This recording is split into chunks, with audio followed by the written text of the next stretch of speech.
Hi, it's Melanie Benson here, host of New Era Success TV, and I want to have a conversation today about something that might be a little bit of a shift in your perspective.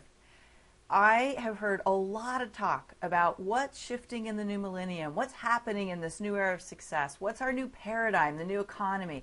There's all this conversation out there about what's happening, but do you really know what any of this means? And is the context for the new millennium the same as our new economy? And I don't know, it just seems like there's a lot of swirling information out there. So I thought what would be really valuable is to start setting a context, to start having the conversation about what is the new era and what does it mean to us. And one of the first things that I think we have to look at is what are our drivers in the new era? The new era really means that there is a whole new paradigm, a whole new way of being, a whole new set of standards, and in a lot of ways, I think a shift in what many of us has defined as success. I feel that there is a movement that's bubbling up from the bottom, this shift, and we saw it with Occupy Wall Street. We saw it with the years and years and years that we've been through over the last, I guess, 3 or 4 years now, where the economy is totally realigning, and what used to work no longer works.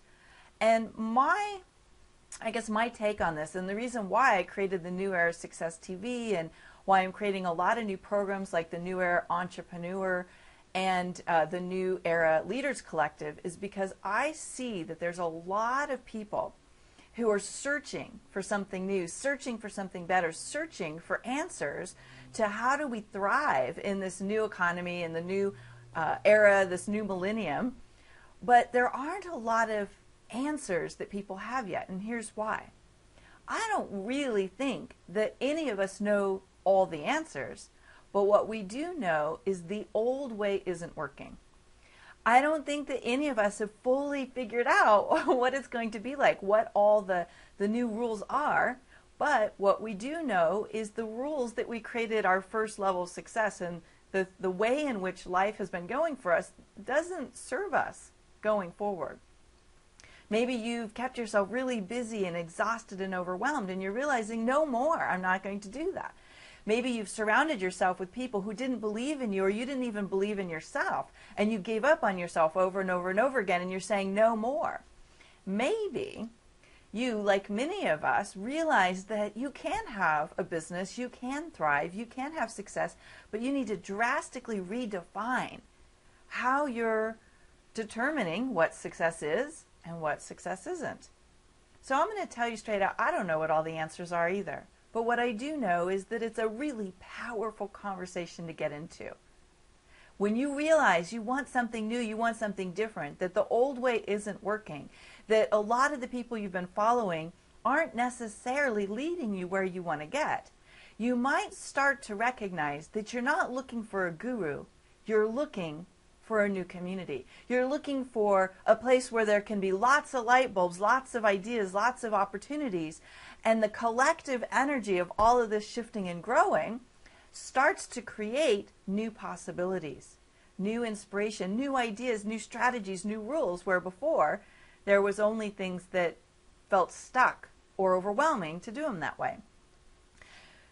One conversation that came up that was really interesting to me recently was a conversation about goals and how do we achieve our goals. The conversation was engaged in a very diverse group of people of all walks of faith, all different strategies, all different ways of doing things. And so what came out of it was really interesting. And one of the most interesting pieces was there's a difference between a values-driven success plan and a goals or material success-driven approach. And neither one of them are bad. but one approach has a very different experience and outcome than the second. So here's a little bit of what we uncovered. First of all, that a values-driven life is where you're really clear about who you are. You are extraordinarily focused on who you're being. And then what surfaces from that is ways in which you can take that inspiration, that guidance, that light, and move it out into the world to people through projects and opportunities and strategies that you're feeling connected to. So in order to make that kind of a life work, you have to be really clear about what's important to you. What do you value? What do you want to be known for? I truly believe in the new era, who we're being is 1,000,000 times more important than anything we accomplish. Take that in for a minute.